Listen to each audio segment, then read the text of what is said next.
Beaux-Art. Talk to me a little bit about that and why that's significant in this building.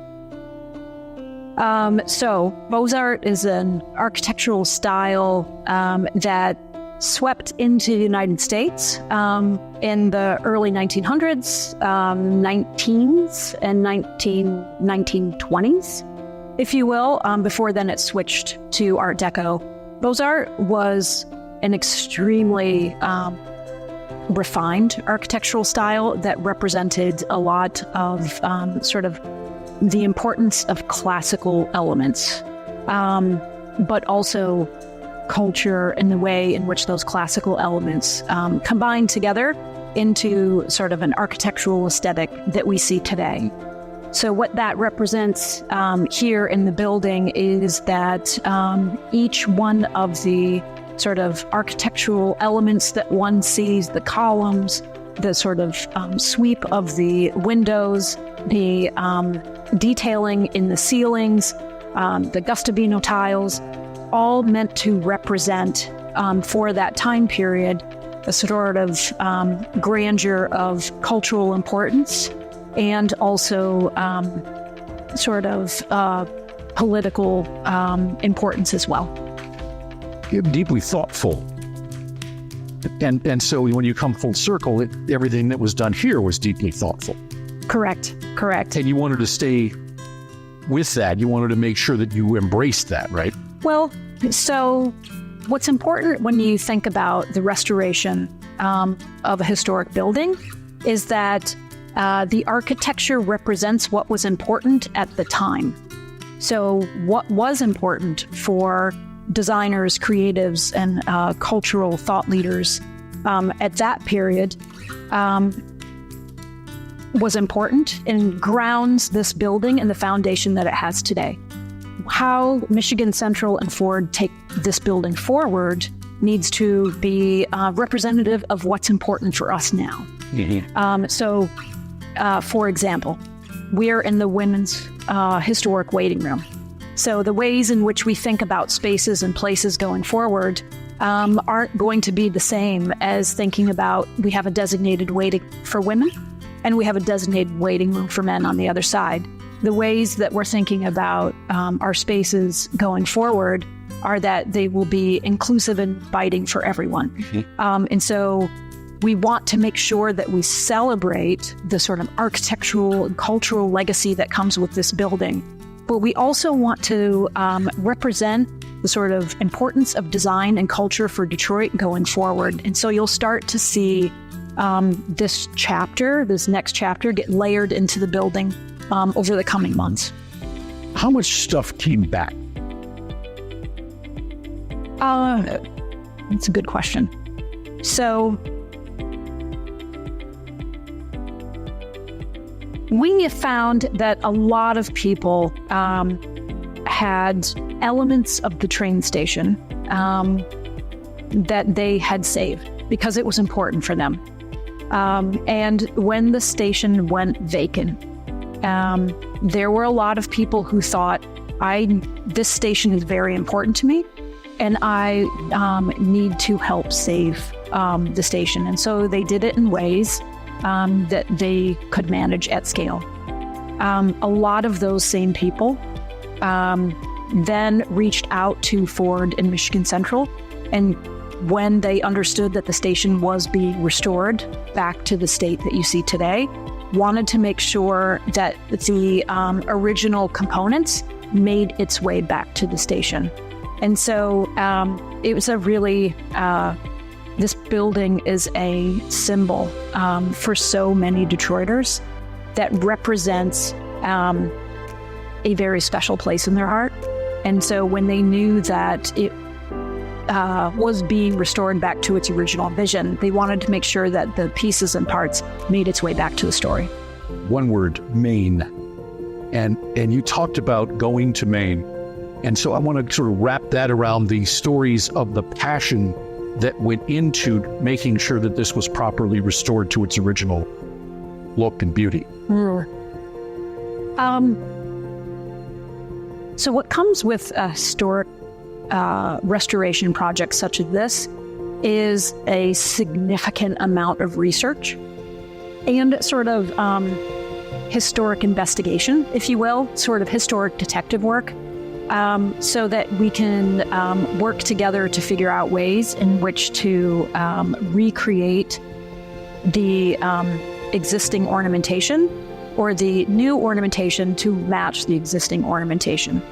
Some of that research requires our subject matter experts to travel, whether that be down to the quarry of the original limestone quarry that was used for the facades of this building, whether it's out to Maine to someone who had removed one of the pediments from the grand waiting room, and whether that was getting in touch with someone who said, I may have the Ram's Head Capitol, and I'd really like to restore it back to the station and help it inspire tradesmen going forward. So a lot of the stuff that was here got moved elsewhere, and you had to go look at it and see it and then recreate it. Yep. What was the stuff they found in the walls? I did that story one time.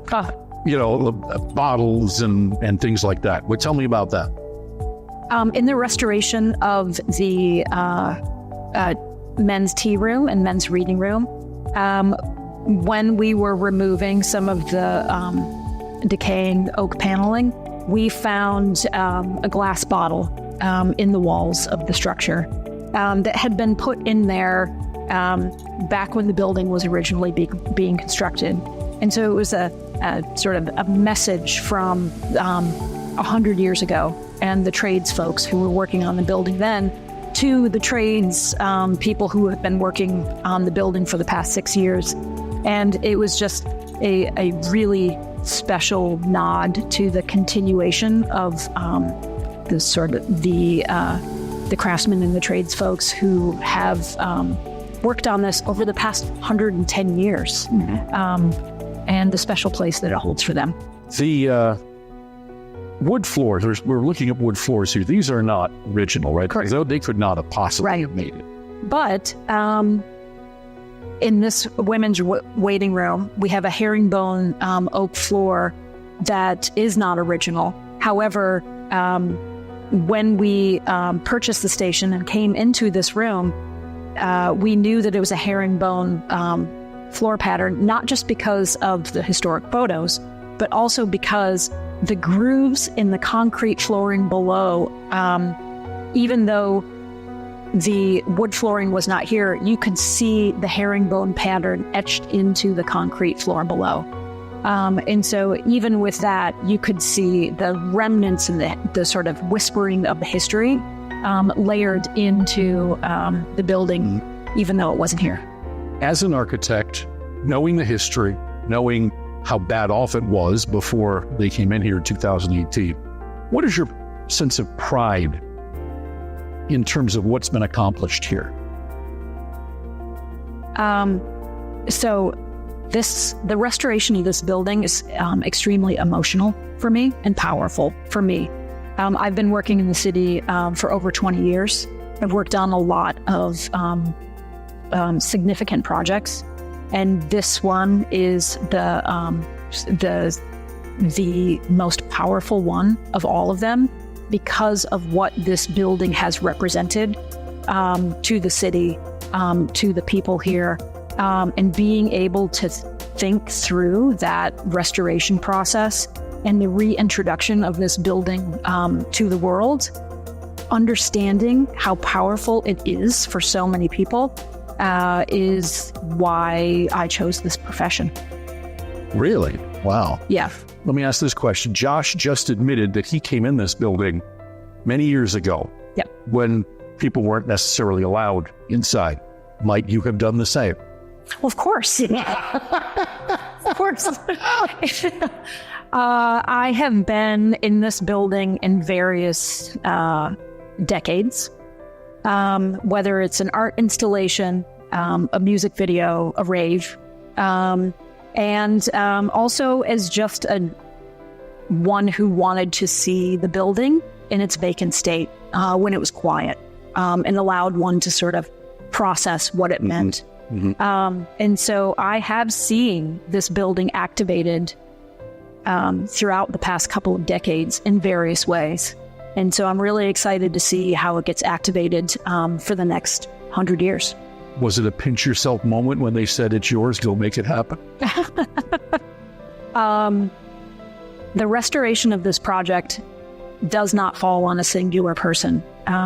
It has taken over 3,000 tradespeople to bring this project back to the state that it's in right now.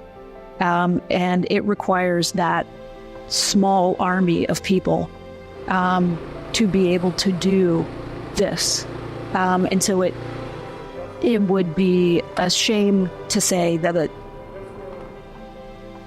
it takes a village to bring something like this back. Let me ask this question. You had a lot of passionate people, did you not? I mean, tradespeople, right down to the people cleaning up after.